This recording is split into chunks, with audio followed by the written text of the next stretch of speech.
I'm writing this from a Motel 6 about 3 towns over. My hands are shaking so bad I can barely hit the right keys on my laptop. Maya's in the shower, scrubbing her skin raw for the third time in an hour. She says she feels like there's a film on her, something greasy that won't wash off. I know exactly what she means. I need to get this down while the details are fresh.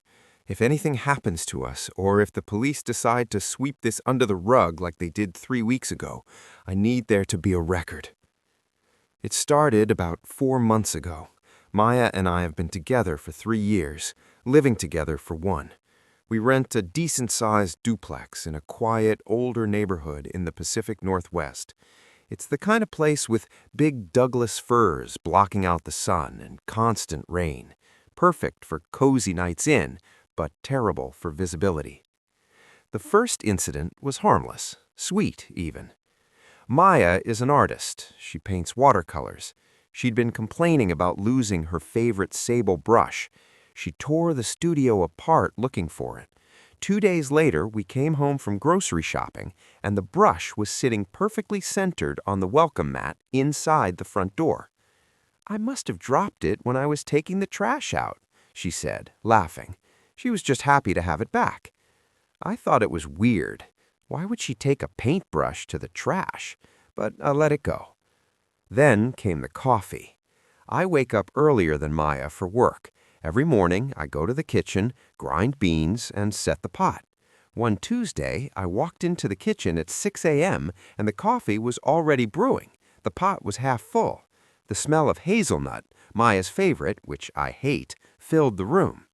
I assumed Maya had woken up, couldn't sleep, made coffee, and went back to bed. When I asked her about it later, she looked at me like I was crazy. "I didn't get up until my alarm, Mark. You probably did it on autopilot." I let her convince me. Maybe I was tired. Maybe I was sleepwalking. But then the gifts started. It wasn't creepy at first. It was almost unsettling. Maya would mention she was craving dark chocolate. The next day, a bar would be tucked into our mailbox. No postage, no note, just the chocolate. She'd mention her hands were getting dry from the cold. A bottle of high-end lotion appeared on the porch steps. "I think I have a secret admirer," she joked one night over dinner. She was flattered. I was irritated. "It's probably just the neighbor, Mr. Henderson. He's sweet. He probably hears us talking through the walls." Mr. Henderson was 80 years old and walked with a cane. I doubted he was sneaking high-end lotion onto our porch at 3 a.m. The shift from helpful to terrifying happened on a Friday night in October. We were watching a movie on the couch. We had the lights off. The layout of our living room is such that the TV is opposite a large bay window that looks out onto the street. It was raining hard. Halfway through the movie, my phone buzzed. An airdrop request. iPhone 3 wants to share a photo. I didn't recognize the device name. I have my settings on contacts only, but maybe I updated my iOS recently and it reverted. Curiosity got the better of me. I accepted. The photo popped up. My stomach dropped into my shoes. It was a photo of us from right now, taken from behind the couch. I froze. I didn't say a word to Maya. I slowly turned my head, expecting to see someone standing in the kitchen doorway behind us. Nothing, just the dark hallway leading to the bedroom. "Mark, what's wrong?" Maya asked, seeing my face. "Get your phone. Go to the car, now." I grabbed a heavy brass lamp from the side table and did a sweep of the house while Maya ran out the front door. I checked every closet, under the bed, the shower. Nothing. The back door was locked. The windows were latched. I went out to the car. Maya was crying. I showed her the photo. It was grainy, low light, but unmistakable. The angle was high, looking down on the backs of our heads. We called the police. They came, did a perimeter check, and shrugged. "Probably a prank. Maybe someone hacked your webcam." We didn't have one, and the angle was wrong. It was from behind us. That night, we slept at a hotel. When we came back the next day, during daylight, to pack a bag, as I was grabbing clothes from our closet, I noticed something. Our bedroom closet is a walk-in, but it's narrow. On the top shelf, I keep old shoe boxes. One of them was moved. I pulled it down. It was a box for a pair of Nikes I bought 2 years ago. Inside, I found a collection. But it wasn't my stuff. It was a shrine. There were balls of hair, red hair, Maya's shade, rolled into neat little spheres. There were used cotton pads with makeup on them, a pair of her underwear that went missing months ago, and photos, hundreds of Polaroids, Maya sleeping, Maya brushing her teeth, Maya cooking. But the worst ones were the ones of me. In every photo of me, my eyes had been scratched out with a needle, just black, ragged holes where my face should be. And on the bottom of the stack was a note written in jagged, frantic handwriting. He doesn't appreciate you. I do. I water your flowers. I watch you dream. He is in the way. I grabbed Maya, threw the bag in the car, and we sped off after finding that box in the closet. I went to the police station again. I slammed the box of photos on the desk. "Is this a prank?" I screamed at the desk sergeant. Finally, they took it seriously. They sent a forensic unit to the house. They dusted for prints. They found nothing. No forced entry, no foreign fingerprints. "Whoever this is," the detective told me, "he knows your house better than you do, and he's wearing gloves." They told us to stay away. We did, but I messed up. I realized I left my laptop at the house. My work laptop with sensitive client data. I couldn't just leave it. So 3 hours ago, I told Maya I was going to the store. I drove back to the house. It was 4 p.m., broad daylight. I figured I'd be in and out in 2 minutes. I unlocked the front door. The house was stiflingly hot. We had turned the heat off, but it felt like a sauna. I ran to the office, grabbed my bag, and turned to leave. That's when I heard it, a thump, directly above my head. We don't have a second floor. We have an attic, but it's just insulation and rafters. The access hatch is in the hallway ceiling. I stood frozen in the hallway, looking up at the square outline of the hatch. Creak. Someone was walking up there, trying to be quiet but stepping on a rafter. I should have run. I know that now, but the rage took over. This person had ruined our lives. They had violated Maya. I went to the garage and grabbed my baseball bat. I dragged the stepladder into the hallway. I climbed up. I pushed the hatch open.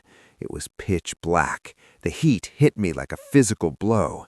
It smelled of rot, unwashed body, and that sickly sweet hazelnut coffee.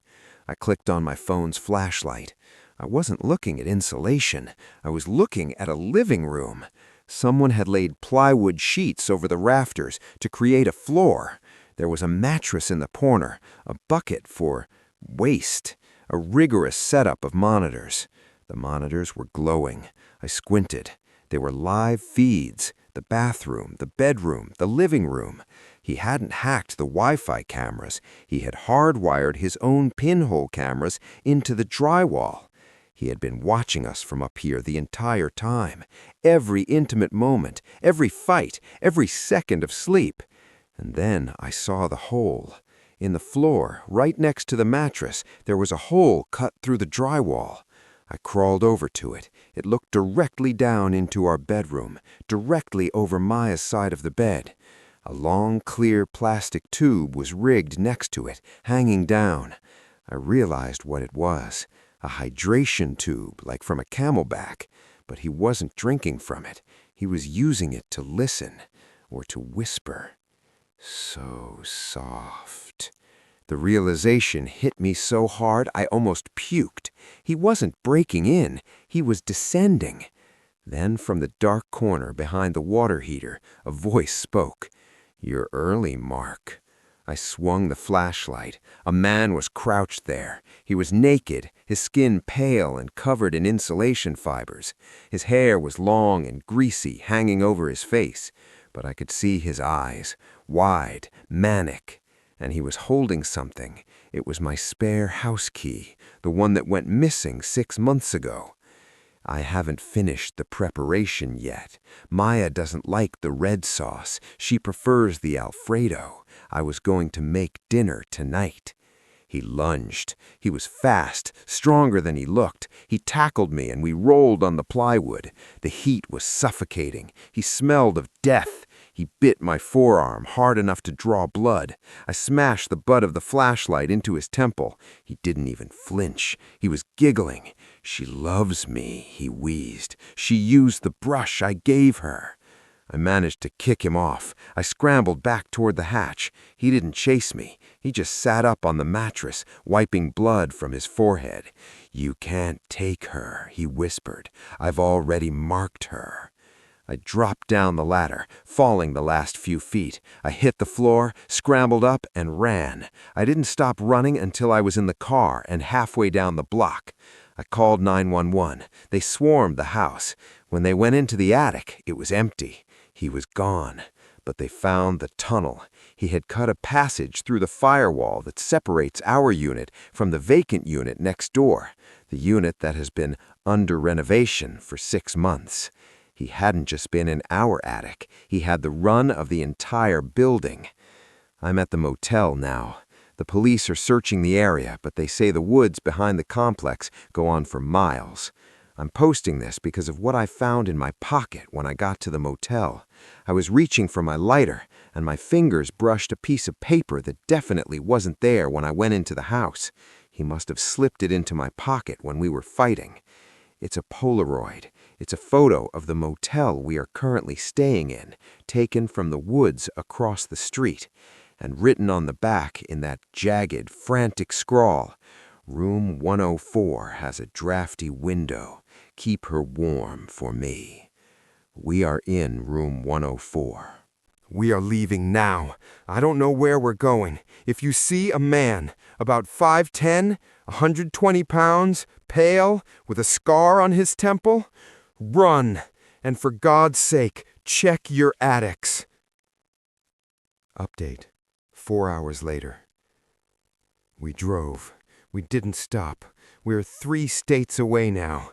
Maya is asleep in the passenger seat. I'm parked at a truck stop, using their Wi-Fi.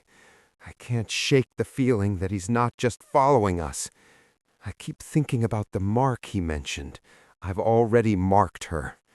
While Maya was sleeping, I noticed something on her neck, right at the base of her hairline. I thought it was a mole at first. I looked closer with the flashlight. It's a tiny blue tattoo, a single dot. My blood ran cold. Had he been close enough to tattoo her while she slept? Or had he drugged her? The implications made me want to scream. Then I checked her phone again, the Find My location sharing. It was on, sharing with a contact named Daddy. I disabled it. I threw the phone out the window 10 miles back. But as I sit here, looking at the dark highway, I see a car parked on the shoulder about 100 yards back. Its lights are off, but the dome light just flickered on for a second. Someone is sitting there, and I think he's holding a hazelnut coffee. I'm gonna wake Maya up. We have to keep moving.